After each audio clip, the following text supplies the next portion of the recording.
Hello friends, you are welcome to my channel study with Aarti Gupta. आज इस video में हम लोग एक बहुत ही अच्छी नॉवेल डिस्कस करेंगे जिसका टाइटल है मैडम बॉवरी। इसको लिखा था फ्रेंच राइटर गुस्टावा फ्लॉबर्ट ने। ये नॉवेल पब्लिश हुई थी 1856 में और एक साल बाद ही ये नॉवेल 1857 में बेस्ट सेलिंग बुक बन गई थी। इसकी जो पूरी स्टोरी है वो रिवॉल्व होती है डॉक्टर की वाइफ एमा बॉरी पे। कैसे वो अपनी लाइफ में अपने हस्बैंड को धोखा देती है, किस तरीके से बहुत सारे लोगों से उसका अफेयर होता है और फाइनली प्रेशर की वजह से लास्ट में उसकी डेथ हो जाती है। तब डॉक्टर को पता चलता है कि उसकी वाइफ उसके पीठ पीछे क्या कर रही थी। So friend, this was a basic introduction. अब आइए सीधा चलते हैं प्लॉट की तरफ। फ्रेंड्स, नॉवेल की सेटिंग है नदन फ्रांस की। इस नॉवेल का जो मेन कैरेक्टर है चार्ल्स बॉरी, उससे इस नॉवेल की स्टार्टिंग होती है। चार्ल्स बॉरी एक बहुत ही शाय लड़का है और जब वो न्यू कॉलेज में एडमिशन लेता है तो उसके फ्रेंड इसका बड़ा मजाक उड़ाते हैं, क्योंकि एक तो ये शर्मीला है, दूसरी चीज़ इसके कपड़े बड़े अजीब से होते हैं। इसके पास सेकेंड रेट मेडिकल डिग्री है जिसकी वजह से ये काफ़ी स्ट्रगल कर रहा है अपनी लाइफ में। फाइनली ये एक पब्लिक हेल्थ सर्विस में ऑफिसर बन जाता है। अब बात आती है इसकी शादी की। तो इसकी मर्ज़ी के खिलाफ इसकी शादी कर दी जाती है एक रिच विडो से जिसका नेम होता है हिलियोस ड्यूबोक। ये अपनी मदर के कहने से शादी कर लेता है, लेकिन उसके साथ बिल्कुल भी खुश नहीं होता। अब फ्रेंड्स, एक दिन ये जाता है एक लोकल फॉर्म के ओनर से विज़िट करने, क्योंकि उनका पैर टूट गया था। वहाँ पे उनकी डॉटर से मिलता है जिसका नेम होता है एमा रॉल्ट।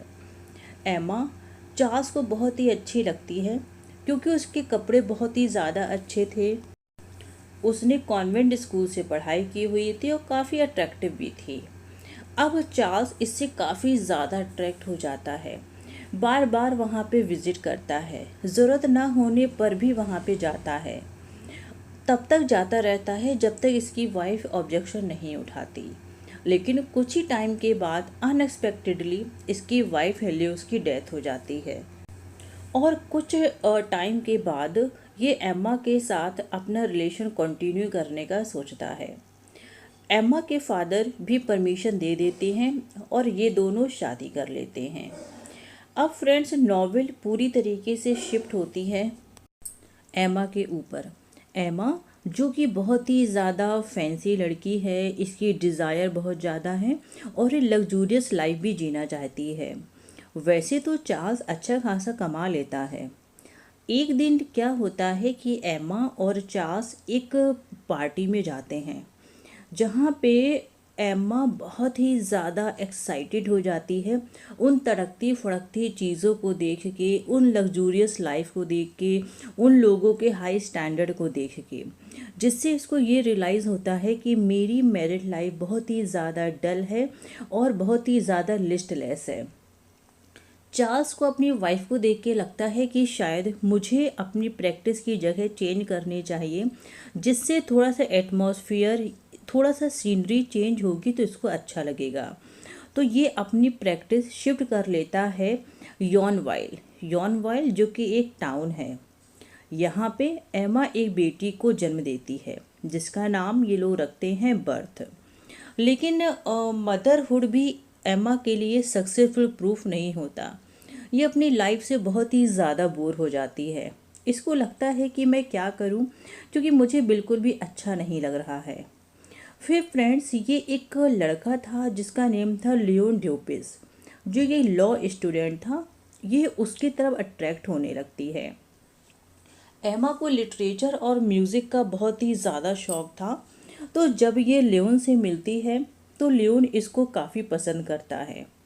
लेकिन एमा कभी भी अपनी फीलिंग्स लियोन के साथ शेयर नहीं कर पाती, क्योंकि बार बार वो ये सोचती कि मैं एक मदर भी हूँ और मैं एक वाइफ भी हूँ, जिसकी वजह से लियोन को वो अट्रैक्शन, वो अफेक्शन नहीं मिलता एमा से। और यहाँ पे लियोस बहुत ज़्यादा ना बोर हो जाता है और यहाँ से लियोन छोड़ के इसको पेरिस चला जाता है।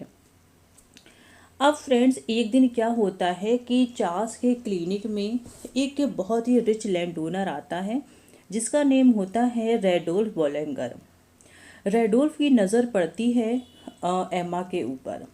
एक्चुअली रेडोल्फ यहाँ पे अपने सर्वेंट को दिखाने आया था, जो उस सर्वेंट को ब्लीडिंग हो रही थी। तो जब रेडोल्फ की नज़र पड़ती है एमा के ऊपर तो सोचता है कि इसको ना बहुत ही ईजिली सेड्यूस किया जा सकता है, और वाकई में इसको सेड्यूस भी कर लेता है। एक दिन रेडोल्फ एमा को ऑफ़र देता है राइडिंग करने का, तो चार्ल्स बिना ऑब्जेक्शन के उसको परमिशन दे देता है, कोई भी डाउट नहीं करता, क्योंकि वो चाहता था कि उसकी वाइफ एमा की हेल्थ अच्छी हो जाए। एमा और रेडोल्फ का अफेयर स्टार्ट हो जाता है। इवन ये लोग रोमांटिक हो जाते हैं, इनके बीच में रिलेशन भी डेवलप होता है, और ये लेटर्स भी एक दूसरे के साथ शेयर करने लगते हैं।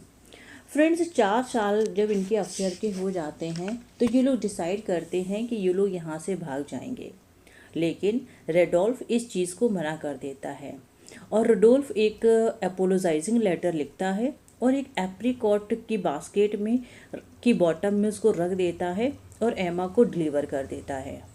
एमा जैसे ही उसको ये लेटर मिलता है तो बहुत ही ज़्यादा परेशान हो जाती है और वो डेथली इल हो जाती है। मीन्स ऐसा था कि इसकी डेथ कभी भी होने वाली है, और वो इतना ज़्यादा डिस्टर्ब हो जाती है कि वो अपने आप को रीज़न की तरफ टर्न कर लेती है, क्योंकि 4 साल इतने लंबे रिलेशन के बाद आखिर रोडोल्फ ने उसको धोखा दे दिया था। उसके बाद फ्रेंड्स, एमा बड़ी मुश्किलों के बाद रिकवर होती है, तो चार्ल्स इसको इंसिस्ट करता है और इसको एक ओपेरा पे लेके जाता है। वहाँ पे इसकी मुलाकात फिर से एक बार लियोन से होती है। फ्रेंड्स, ये वही लियोन है जिसके साथ इसका पहले भी अट्रैक्शन रहा है, और वो इसको छोड़ के पेरिस चला गया था। फ्रेंड्स, अब ये जो लियोन है वो एक एजुकेटेड लड़का है और यहीं पे जॉब भी कर रहा है। फ्रेंड्स, फिर से इनका अफेयर स्टार्ट हो जाता है। ये लोग एक होटल रूम पे कॉन्टिन्यूसली मिलते रहते हैं। ये होटल रूम इनके लिए एक होम की तरह होता है, लेकिन धीमे धीमे करके लियोन का इंटरेस्ट इसकी तरफ से ना लूज़ होने लगता है, क्योंकि ये इसके एमा के इमोशनल चीज़ों को लेके बहुत ही ज़्यादा डिस्टर्ब हो गया था, और फाइनली वो इसको भी छोड़ देता है। फ्रेंड्स, एमा जो कि हमेशा से बहुत ही ज़्यादा लग्जूरियस लाइफ जीना चाहती थी, जिसकी फैंसीज बहुत अच्छी थी, तो ये क्या करती है, ये महंगे महंगे सामान खरीदना स्टार्ट कर देती है एक क्राफ्टी मर्चेंट लोरेक्स से। किस बेसिस पे? To obtain power of attorney over Charles estate. और फ्रेंड्स, इतना ज़्यादा इसके ऊपर डेब्ट बढ़ जाता है कि ये उसको दे नहीं पाती। अब जब लोरेक्स इससे डेब्ट मांगता है तो ये बहुत परेशान होती है और लियोन से, रोडोल्फ से, सभी से पैसे उधार मांगती है, लेकिन कोई भी इसको पैसे उधार नहीं देता, और बहुत परेशान होकर, निराश होकर ये आर्सेनिक खा लेती है और इसकी डेथ हो जाती है। फ्रेंड्स, चार्ल्स बहुत ही ज़्यादा डिस्टर्ब होता है, उसका दिल टूट जाता है कि अरे मेरी वाइफ के साथ क्या हो गया।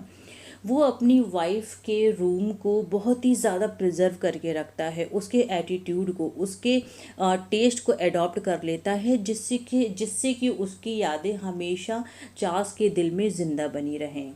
फाइनली ये अपनी प्रैक्टिस भी छोड़ देता है।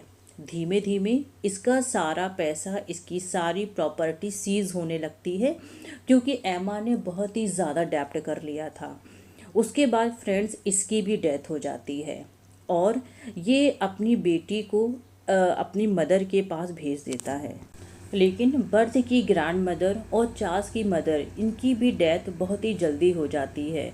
उसके बाद बर्थ को उसकी एक आंटी के पास भेज दिया जाता है, जो कि बहुत ही ज़्यादा रूड थी, और वो बर्थ को एक ना कॉटन मिल में काम करने के लिए भेज देती हैं।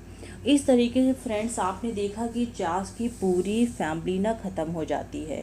मीन्स सिर्फ उसकी डॉटर बचती है, जिसकी कंडीशन अब बहुत ही ज़्यादा ख़राब है, क्योंकि वो कॉटन मिल में काम करती है।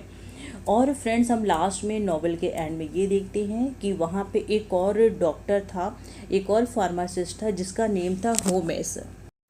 उसको चार्ल्स की डेथ होने से उसको बड़ा ही फ़ायदा मिलता है। अब वही उसका कॉम्पिटिटर था, अब ये क्या कर रहा है, ये लोगों के बीच में खूब नाम कमा रहा है, खूब पैसा कमा रहा है। और फ्रेंड्स यहाँ पे ये नॉवेल फिनिश हो जाती है। तो आई एम श्योर कि आपको समझ में आया होगा। नॉवेल इजी है, कैरेक्टर्स भी बहुत ज़्यादा नहीं है इसमें। तो फ्रेंड्स आज के वीडियो में बस इतना ही। Thank you so much.